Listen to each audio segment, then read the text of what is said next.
Baiklah, bismillahirrahmanirrahim. Assalamualaikum warahmatullahi wabarakatuh. Perkenalkan nama saya Cipta Abadi, NIM 2018 04 10 265, ingin mempresentasikan PPT saya tentang good news, bad news, dan persuasive message. Good news. Good news merupakan berita yang berisi kabar yang baik atau pesan-pesan bisnis yang memberikan kesan positif dan menyenangkan. Umumnya surat yang menginformasikan good news menggunakan pendekatan langsung. Selanjutnya jenis-jenis good news. Good news tentang pekerjaan. Umumnya surat yang menginformasikan kabar baik atau berita yang menyenangkan atau good news menggunakan pendekatan langsung. Contoh good news yang berkaitan masalah pekerjaan antara lain seperti penerimaan kerja, kenaikan pangkat, kenaikan gaji, dan bonus kerja. Selanjutnya, good news tentang produk.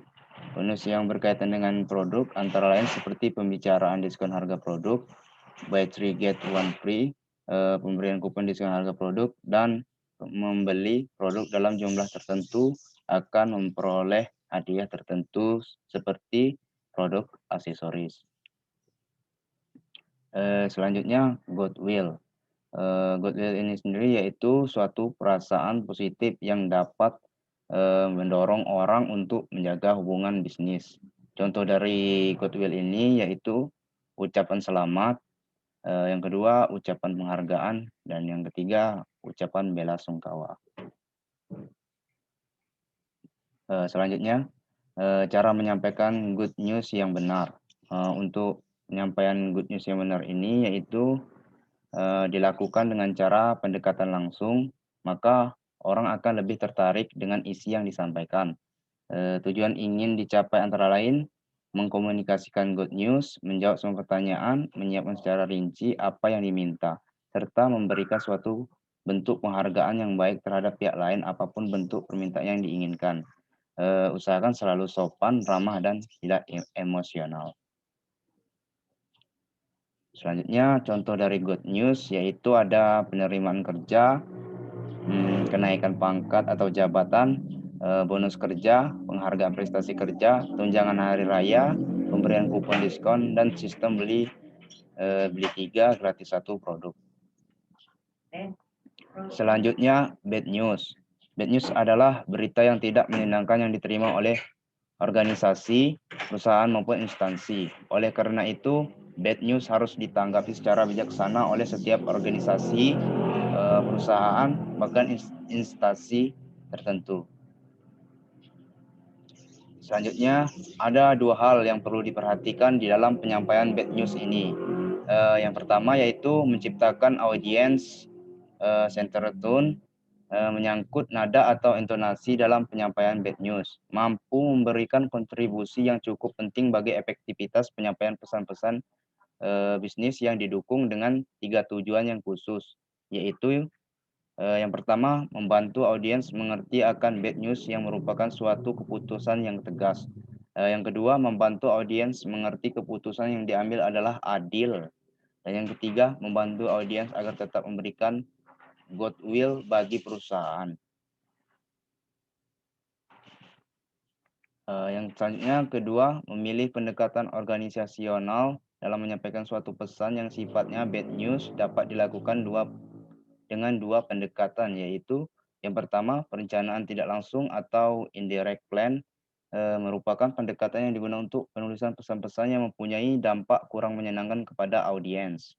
Ada 4 bagian penting di dalam pendekatan ini, yaitu pembuka, alasan, bad news, dan penutup. Selanjutnya, perencanaan langsung merupakan suatu pesan yang kurang menyenangkan yang diorganisir melalui perencanaan langsung akan diawali dengan suatu pernyataan bad news, selanjutnya diikuti dengan berbagai alasan yang mendukungnya, dan diakhiri dengan penutup yang bersahabat. Contoh dari bad news ini sendiri yaitu yang pertama pemutusan hubungan kerja atau PHK, dan yang kedua penurunan gaji, dan yang ketiga penolakan kerjasama, dan yang keempat penolakan lamaran kerja, dan yang terakhir penolakan kredit. Masuk ke persuasive message. Persuasive message adalah usaha untuk mengubah sikap, kepercayaan, pendapat, atau tindakan audiens untuk mencapai suatu tujuan.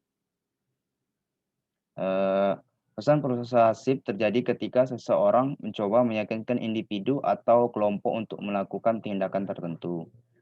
Dua jenis pesan persuasif di tempat kerja adalah penjualan dan pemasaran yang digunakan untuk mencapai tujuan organisasi. Penjualan adalah tindakan menjual sesuatu dan pemasaran berkaitan dengan aktivitas yang digunakan untuk mendidik, mempromosikan, dan menginformasikan kepada konsumen tentang suatu produk atau layanan.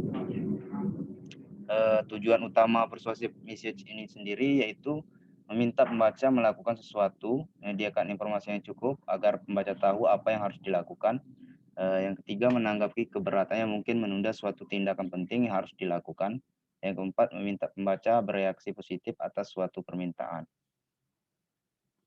Langkah-langkah yang dapat dilakukan dalam menulis pesan persuasif yaitu yang pertama, analisis audiens, mempertimbangkan perbedaan budaya, dan memilih pendekatan organisasional. Yang terakhir yaitu contoh persuasif message. Contohnya yaitu yang pertama, pesan pengumpulan dana, pesan tagihan, dan pesan penjualan.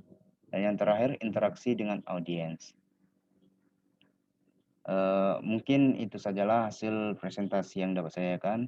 Apabila ada kekurangan atau kesalahan, saya mohon maaf. Wabillahi taufiq wal hidayah. Wassalamualaikum warahmatullahi wabarakatuh.